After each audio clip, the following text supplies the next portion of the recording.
Bismillahirrahmanirrahim. Alhamdulillahirabbil alamin. Wassalatu wassalamu ala asyrafil anbiya'i wal mursalin wa ala alihi wa sahbihi ajma'in, amma ba'du. Segenap majelis guru yang saya hormati, anak-anakku sekalian yang berbahagia, malam hari ini kita sama-sama membaca qasidah Al-Burdah. Dulu saya pernah menerangkan kepada anak-anakku bahwa di antara nama yang disematkan kepada qasidah Burdah ini adalah Al-Bur'ah, penyembuh. Anak-anakku tahu, hati manusia itu boleh jadi tidak bersih. Pandangannya mungkin tidak jernih memandang siapapun dan memandang apapun. Dia perlu dibersihkan. Ketika kita misalnya membaca Al-Burdah tadi, pada bagian yang luar biasa, yang saya tidak pernah dalam hidup itu mendapatkan sentuhan tentang keindahan Allah, ketika anak-anakku tadi melantunkan, ya nafsu la taqnati min zallatin azum. Itu indah sekali anak-anakku, menggambarkan Allah yang maha baik kepada manusia. Ya nafsun, siapa saja, la taqnati, jangan pernah berputus asa dari dosa. Wa in azumat, karena Allah itu tidak seperti manusia. Allah itu rahmatnya. Innal kabairo, dosa yang kita bawa, dosa yang kita bawa di hadapan Allah itu, kata Imam Busiri, innal kabairo fil ghufran, kalau dibandingkan lautan rahmat Allah, lautan maghfirah, itu kalamami anak-anakku, tidak ada artinya. Kita itu sering berprasangka buruk kepada Allah, seolah-olah rahmat Allah itu hanya turun kepada mereka yang sempurna sebagai hamba. Kadang-kadang kita membayangkan betapa sulitnya untuk masuk ke dalam surga. Ada sholat, ada puasa, ada zakat. Berapa banyak dari kita sekarang sering memutus asakan orang dari rahmat Allah. Berapa banyak orang ketika mendengar ceramah itu kemudian merasa sulit untuk masuk surga. Merasa Allah itu tidak rahman dengan tidak rahim. Maksiat yang dikerjakan itu seolah-olah memberi gambaran Allah yang tidak lagi maha rahman dan maha rahim. Itu mahalnya anak-anakku, kita membaca burdah malam hari ini, kita jadikan wirid setiap hari. Karena hati kita itu cuma cermin, hati kita itu cuma kaca, bukan cahaya.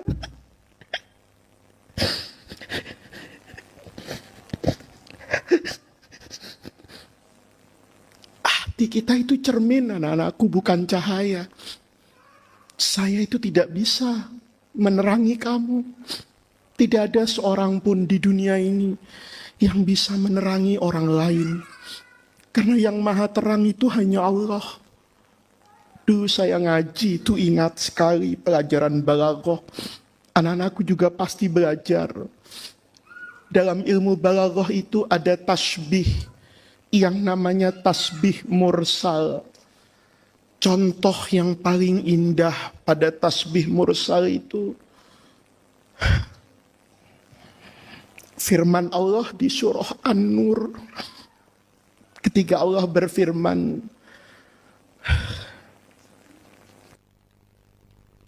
Allahu nurus samawati wal ardi, mathalu nurihi kamiskatin fiha misbah fi zujajah. Allah itu nur. Kata ulama itu munawwir, yang menerangkan. Semua orang tahu kalau cahaya Allah itu bersifat rohani. Tidak seperti cahaya lampu misalnya yang terlihat terang. Tapi Allah memberi tasbih. Cahaya yang bersifat rohani itu Allah tasbihkan dengan al-misbahu fi zujajah, seperti pelita yang ada di dalam kaca. Seperti anak-anakku kalau menyalakan lampu, kemudian lampu itu ditutup dengan akuarium kaca. Anak-anakku tahu, kata Imam Fakhruddin Ar-Razi misalnya, mengapa Allah mentasbih, memberi persamaan sesuatu yang bersifat rohani, Allah tasbihkan kepada sesuatu yang bersifat materi. Anak-anakku tahu kan, kalau rumah kita kacanya putih, kemudian lampunya terang, maka pencuri itu tidak akan pernah berani masuk ke rumah kita. Karena dia pasti terlihat dari orang yang berada di luar rumah kita. Karena cerminnya bersih dan cahayanya terang. Pencuri itu takut masuk ke rumah kita mengambil sesuatu karena dia akan terlihat. Karena cerminnya jernih dan cahayanya terang benderang. Allah itu memberi cahaya. Dan itu penting kita bersihkan hati anak-anakku. Karena hati kita itu cuma kaca, cuma cermin, tidak memiliki cahaya. Kalau cerminnya bersih, kacanya bersih, maka cahaya yang memantul ke kaca itu selalu bersih. Tapi kalau kacanya kotor, jendelanya kotor, cerminannya kotor, maka cahaya itu juga tidak akan memberikan cerminan yang terang. Maka membaca burdah itu harus serius. Berzikir kepada Allah itu bukan sekedar lisan yang terucap. Bukan karena kepantasan, bukan karena apapun. Karena ingin tasfiyatul qulub. Supaya hati kita itu bersih. Jangan pernah melihat Allah kecuali Allah itu yang maha baik. Kita ini sering banget berprasangka buruk kepada Allah. Seolah-olah Allah itu kejam, seolah-olah Allah itu begini dan begitu. Tapi misalnya ketika kita membaca burdah tadi, maka akan selalu ada harapan bahwa saya nanti bertemu dengan Allah dalam ridhonya. Karena apa anak-anakku? Dosa kita itu besar. Saya itu manusia bejat dan brengsek. Tapi kalau dibandingkan dengan al-ghufran yang Allah miliki, maka itu tidak berbanding apa-apa. Itu pentingnya, bersihnya hati. Maka orang itu sering saya katakan, bergaullah dengan orang-orang yang baik. Karena kalau kamu bergaul dengan orang yang baik, maka kamu bisa berhusnudzon kepada orang yang jahat. Sementara kalau kamu bergaul dengan orang-orang yang tiap hari hanya melihat kekurangan orang, hanya mencela orang dan merendahkan orang, kamu akan terbiasa bersuudzon bahkan kepada orang yang baik. Nanti di akhirat Allah tidak akan pernah bertanya, lima hasanta, kenapa kamu berhusnudzon kepada orang yang jahat itu? Tapi Allah pasti meminta pertanggungjawaban dari kamu. Kenapa kamu bersuudzon dengan orang itu tanpa kamu pernah tahu apa yang sebetulnya terjadi pada orang itu? Anak-anakku, membaca burdah itu membersihkan hati. Baca setiap bait demi bait, setiap kalimat kepada kalimat, dan setiap kata kepada kata. Ketika kita meyakini bahwa itu adalah al-bur'ah, bahwa itu adalah yang memberi pembersih, yang menyehatkan. Kalau anak-anakku baca dengan penuh keyakinan bahwa Allah meletakkan keberkahan itu kepada makhluk-makhluk yang Allah pilih. Anak-anakku ngaji misalnya kitab Riyadhus Shalihin. Banyak orang anak-anakku yang hatinya tidak bersih. Ketika membaca Riyadhus Shalihin, seolah-olah membaca kitab yang sederhana. Anak-anakku tahu, tidak ada kitab di dunia ini yang dicetak sebanyak Al-Quran, mungkin yang sama dengan Riyadhus Shalihin. Kalau kita mau hitung-hitung kitab apa yang paling banyak dimiliki orang, yang paling banyak dicetak oleh orang setelah Al-Quran, mungkin itu adalah kitab Riyadhus Shalihin. Tidak mungkin Allah berikan Riyadhus Shalihin itu keistimewaan seperti yang ada hari ini kalau tidak Allah letakkan keberkahan pada kitab itu. Tapi sering kita melihat kitab itu yang kita baca setiap hari menjadi biasa, seolah-olah tidak ada keistimewaan. Kalau itu yang terjadi anak-anakku, maka kita tidak akan pernah mendapatkan keistimewaan yang Allah berikan kepada Al-Imam An-Nawawi. Sama dengan Burdah. Kalau sekedar dibaca karena pantes-pantesan, tapi kemudian tidak dimaknai untuk menghilangkan karat dan kotoran yang ada di cermin, maka dia akan menjadi biasa-biasa saja. Tapi kalau hati kita bersih anak-anakku, nanti akan selalu melihat Allah itu sebagai Allah yang maha indah. Sakit yang diberikan itu mendatangkan keindahan. Kemiskinan yang menimpa kita itu juga akan mendatangkan keindahan. Tapi kalau hati kita itu sudah tidak bersih dan kotor, segala bentuk nikmat yang Allah berikan itu juga tidak akan mendatangkan rasa syukur kepada kita.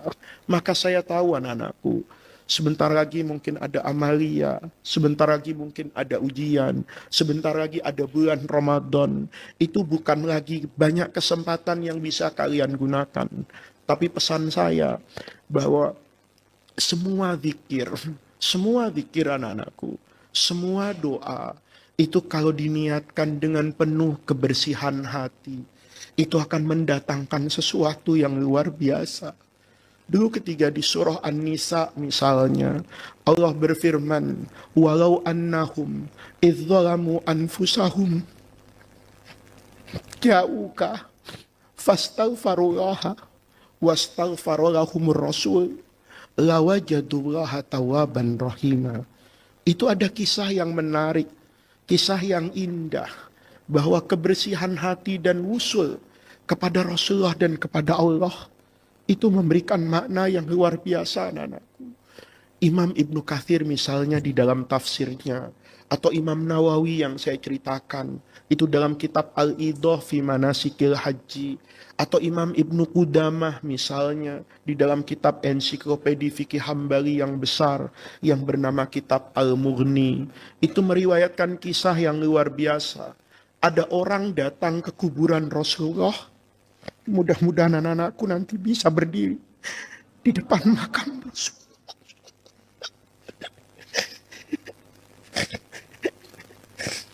Orang itu baca Quran, tapi bacanya itu dengan hati, bukan sekedar mulut yang baca. Dia baca ayat Quran itu seolah-olah dia berkomunikasi kepada Allah.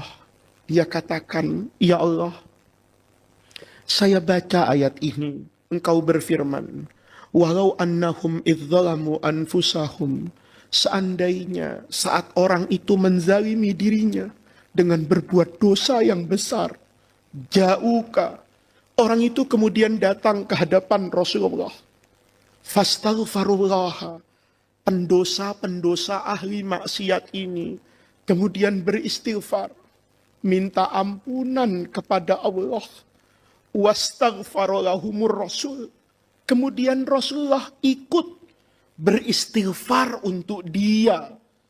lawajadullah, maka janji Allah, kau akan dapatkan Allah. Bukan kau sekedar akan bertemu dengan Allah. Lawajadu, wajada itu luar biasa, anakku. Nabi Yakub itu ketika dikirimi bajunya Nabi Yusuf, anak yang dia cintai, yang hilang bertahun-tahun. Ketika saudara-saudaranya yang membuang Nabi Yusuf itu bertaubat di Mesir sana, Nabi Yusuf bilang, bawa baju ini, kasih sama Bapak. Nanti semua duka nestapa Bapak itu akan hilang. Kamu tahu, falamma an ja'ahul basir, baru bergerak itu. Baru bergerak masuk ke negeri Mesir. Nabi Yakub itu bilang, inni la ajidu riha Yusuf. Itu bukan bahasa Arab yang biasa digunakan. Kalau bau itu kan mencium. Mestinya ayatnya bilang, inni la asyummu riha Yusuf. Saya mencium. Tapi penciuman orang itu sering salah, anak-anakku. Yang tidak pernah salah itu kata Nabi Yakub, ini saya la ajidu. Dia dengan keyakinannya, ini bau badan belahan jiwa saya yang hilang puluhan tahun dengan tetesan air mata yang membutakan mata saya. Hari ini saya yakin itu anak saya. Wajada, kata Quran, la wajadullah. Pasti nanti kamu akan bertemu dengan Allah.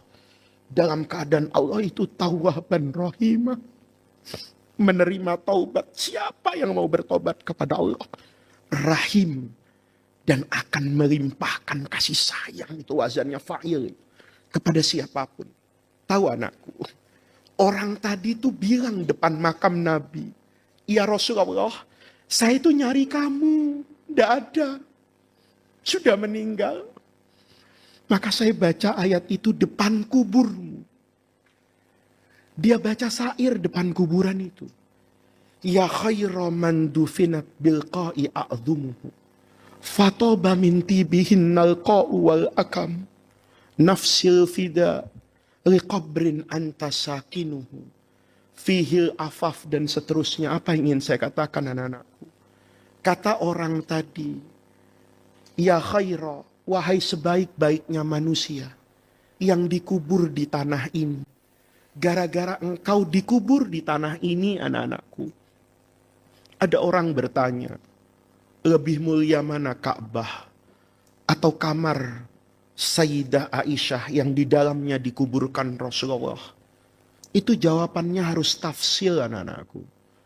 Kalau melihat bangunannya, batunya, maka Ka'bah itu yang paling mulia. Karena dia adalah kiblatul muslimin.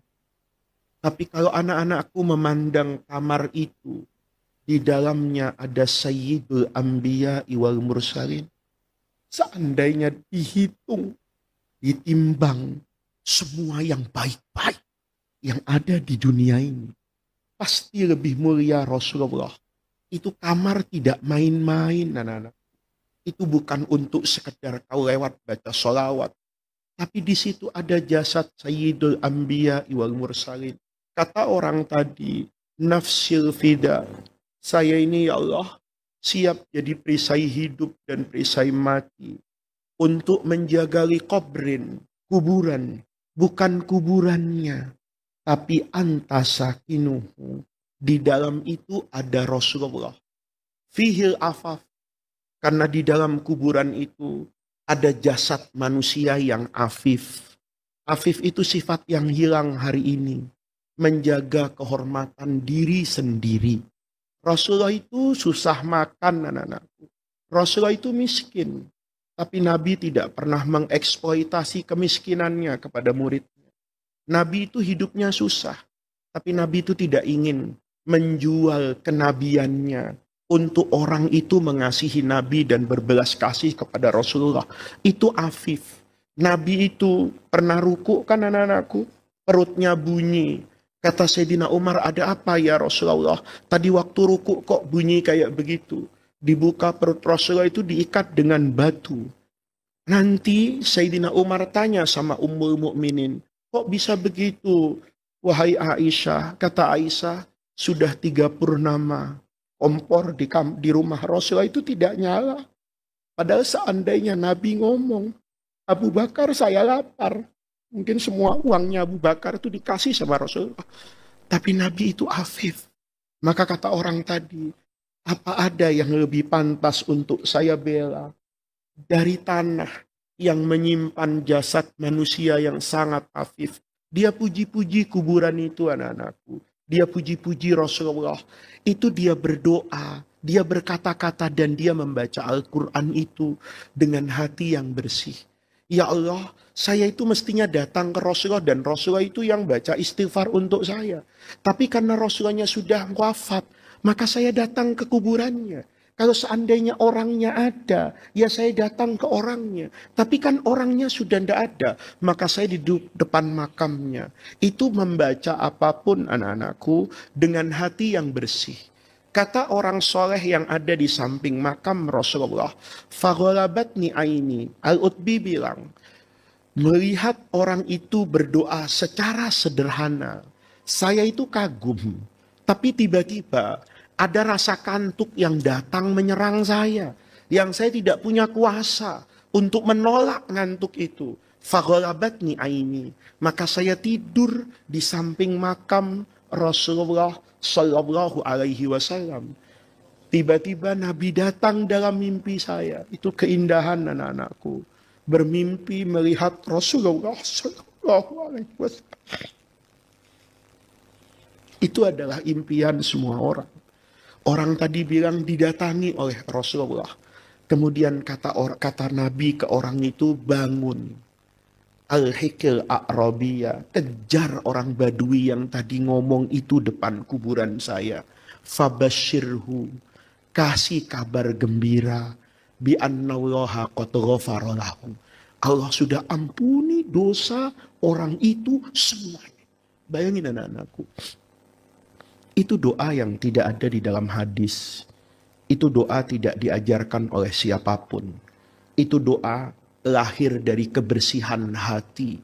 Karena ingin mengikuti perintah Al-Quran. Kalau kau bermaksiat, cepat pulang kepada Allah dengan istighfar. Datangi Rasulullah untuk minta Nabi supaya beristighfar kepada Allah. Dia baca dengan hati yang bersih. Tidak ada urusan apakah Rasulnya masih hidup atau Rasulnya masih mati, sudah wafat. Tapi kewajiban saya datang ke hadapan Rasulullah. Tidak ada orangnya, maka saya datang ke hadapan makamnya. Dia baca dengan kebersihan hati, maka dia mendapatkan sesuatu yang tidak didapatkan oleh orang lain. Itu pesan saya malam hari ini. Anak-anakku baca diba, itu tidak boleh main-main. Yang dibaca itu kan sejarah Nabi. Apa pantas anak-anakku sedang menceritakan kehidupan Rasulullah, dibaca sambil ngantuk misalnya, dibaca sambil merokok, dibaca misalnya sambil bermain-main. Tidak anak-anakku, itu harus wusul, harus dengan kebersihan hati. Dan ingat, seperti kata guru saya, bahwa hati kita itu cuma kaca, bukan cahaya. Kalau hati kita tidak bersih, maka kita tidak akan bisa memantulkan cahaya yang jernih. Kalau kaca dan cermin di ruangan ini kotor, maka maling itu berani masuk, karena dia tidak terlihat dari luar. Kalau hati kita kepada Allah kotor, maka setan itu akan masuk, karena dia merasa aman, tidak terlihat oleh indera kita. Berapa banyak dari kita mengerjakan yang baik tapi sambil mengerjakan yang tidak baik. Berapa banyak di antara kita yang ibadah kepada Allah tapi disertai dengan ketinggian hati dan merasa berhak untuk menuntut Allah. Itu anak-anakku tidak dibenarkan dalam aspek kebersihan hati. Sehingga nanti tidak mendapatkan apa yang seharusnya didapatkan oleh hamba-hamba Allah. Anak-anakku, itu pesan saya. Ya, jadikan semua yang anak-anakku baca. Sahabat Nabi Abu Sa'id Al-Khudri itu bilang begini, Dulu saya dengar dari Rasulullah. Rasulullah itu bercerita dari Allah. Hadis Qudsi. Sekalipun oleh sebagian ulama dikatakan hadis ini tidak sahih, tapi mu'adham ahli sunnah wal jamaah mengatakan makna hadis ini menggambarkan rahmat Allah. Kata Imam Abu Sa'id Al-Khudri itu dalam hadisnya, Nabi itu bercerita bahwa Allah itu bersabda, man saghalahu dzikri an mas'alati. Orang itu yang disibukkan dengan zikri mengingat Allah. An mas'alati sampai lupa ndak minta. Kamu menghadapi ujian, kan biasanya minta itu. Ya Allah luluskan, ya Allah gampangkan, ya Allah hafalkan. Ada orang yang tidak sempat untuk minta itu kepada Allah. Tapi hatinya selalu mengatakan, ya Rahman, ya Rahim. Hafalan itu berat, alfiyah itu sulit, i'anatut thalibin itu saya tidak paham. Tapi saya paham bahwa rahmat Allah itu lebih besar dari alfiyah. Bahwa rahmat Allah itu lebih besar dari Fathul Mu'in. Bahwa rahmat Allah itu lebih besar dari matematika. Dia setiap hari hanya ingat bahwa Allah Tuhannya adalah Rahman Ar-Rahim. Dia lupa untuk minta kepada Allah. Tapi dia selalu ingat bahwa Allah di mana dia menuju kepada ridhonya itu adalah Tuhan yang Maha Latif. Maka setiap hari dia hanya membaca, ya Latif, ya Latif, ya Latif. Lupa dia untuk minta sehat. Lupa dia untuk minta kaya. Lupa dia untuk minta suami. Lupa dia untuk minta istri. Yang dia ingat bahwa dia hidup di bawah naungan yang Maha Latif. Maka nanti dia akan mendapatkan sesuatu yang tidak didapatkan oleh orang yang berpanjang-panjang meminta kepada Allah dengan rincian, sementara yang satu hanya meminta dengan zikir kepada Allah. Anak-anakku, ujianmu itu berat. Kamu tamat dari Darul Rahman juga tidak mudah. Kamu nanti keluar itu menghadapi sesuatu yang mungkin tidak pernah kamu bayangkan. Tetapi kalau kamu punya yang Maha Rahman dan Maha Rahim, kalau kamu punya yang Maha Latif, kamu katakan Allahu Latifun bi'ibadihi, yarzuqu man yasha, man yasha, Allah kasih itu. Allah kasih rezeki apapun kepada hamba-hambanya, karena Allah itu Latif. Allah untuk menyelamatkan Nabi Yusuf tadi itu dari penjara. Allah tidak kirimkan malaikat untuk mengobrak-abrik penjara. Allah tidak kirimkan pasukan untuk melepaskan Nabi Yusuf dari penjara. Tapi Allah yang Maha Latif mengirimkan sesuatu yang lembut, yang tidak bisa dipegang dan diraba dan dirasa oleh semua orang. Mimpi kepada Raja Mesir. Gara-gara Raja Mesir mimpi, tidak ada yang bisa mentakwil dan menafsirkan mimpi itu. Nabi Yusuf nanti keluar. Cara Allah itu sangat lembut.